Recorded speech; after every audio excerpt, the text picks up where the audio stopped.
Živjo, sem Romi in sem učenka na osnovni šoli Livada. Naša šola se nahaja zelo blizu najstarejšega kajakaškega kluba v Sloveniji, v katerem trenira tudi naša prvakinja v slalomu na divjih vodah, Eva Terčelj. Komaj čakam, da vidim, kako igra slalom med vprašanji. Živjo. Živjo. Je to tvoj kajak? Ja, evo, to je moj kajak, s katerim tekmujem. In sicer kajak boš pa prepoznala tako, da je noter sedež, ker sedimo, medtem ko kanuisti pa klečijo. Si tudi sicer v življenju rajši bolj na divjih ali mirnejših vodah?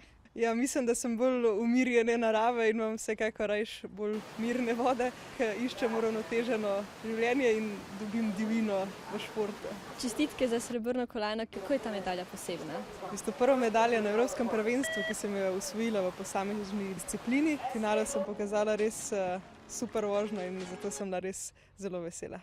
Ni tako težko, lahko je. Je pa težko prigarano. Ja. Kako pa pomali potekajo treningi? Poleti veslamo 2-krat na dan, mogoče tega kondicijskega dela je čez zimo nekoliko več. Kaj te je pritegnilo v kajaki na divje vode? Starejši brat, ki je že pred mano veslal, ker sem ga v velikih stvarih želela posnemati, sem se tudi sama želela preizkusiti. Hkrati je bilo res zabavno v bistvu veslati sprva bolj po mirnih vodah, potem pa po divjih rekah. Bom priznala, da me je bilo včasih tudi strah, ampak vseeno je pretehtalo te dobre stvari. Kako pa misliš, da bodo te olimpijske igre drugačne od prejšnjih?